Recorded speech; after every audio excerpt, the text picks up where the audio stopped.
શ્રીહરિ ગઢપુરમાં વિરાજતા હતા. સૌ સંતોના મંડળ ગામડાઓમાં વિચરણ સત્સંગ અર્થે પધારતા હતા.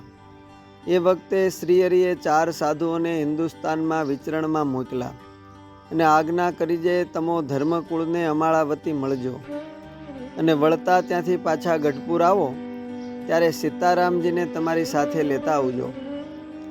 સંતો વિચરણમાં જતી વખતે શ્રીહરિના દર્શને આવ્યા એટલે શ્રીહરિ સૌને ભેટા અને માથે હાથ મૂક્યા. 4 સંતો હિન્દુસ્તાનના ગામડાઓમાં વિચરણ કરતા અયોધ્યા છપૈયા ગયા. ધર્મકુળને મળ્યા. ત્યાંથી પરત નીકળતી વખતે શ્રીજી મહારાજની આજ્ઞા પ્રમાણે વાત કરી કે અમારી સાથે સીતારામજીને ગઢપુર લઈ જવાની મહારાજે આજ્ઞા કરી છે. અમે એમને જાળવીને મહારાજ પાસે તેડી જશું. આ સાંભળીને સીતારામજીના માતાએ ના પાડીને કહ્યું કે હું તમારી સાથે સીતારામને નહીં આપું.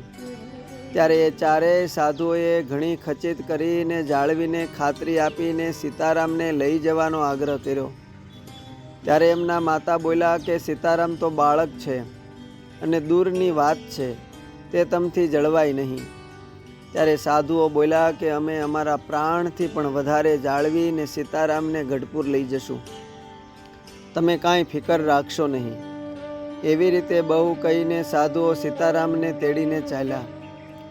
ગઢપુર તરફ આવતા વાટમાં ચાલતા જંગલ ઝાડીઓ આવી.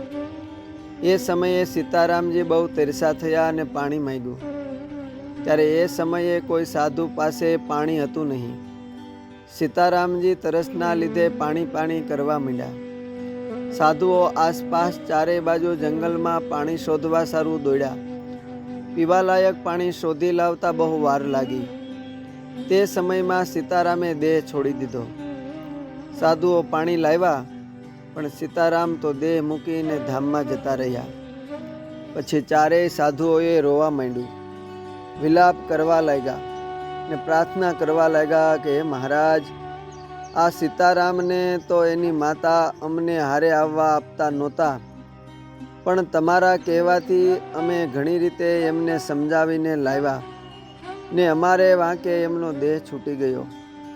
જો અમે પાસે એના સારું પાણી રાખ્યું હોત તો આમ થાત નહીં. આ અમારો સર્વે અપરાધ છે.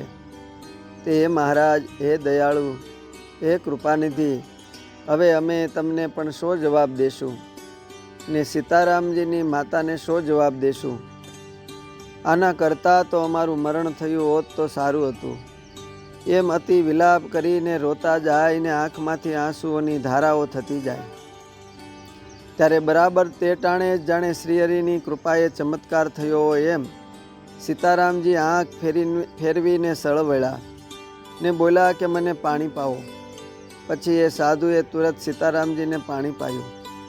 સીતારામજી બેઠા થયા. સૌ ઘણા રાજી થયા. એવી રીતે શ્રીહરિએ સંતોની પ્રાર્થના સાંભળીને પ્રૌઢ પ્રતાપ દેખાડ્યો. અસ્તુ. જય સ્વામિનારાયણ. શ્રીહરિના લીલા ચરિત્રોમાંથી.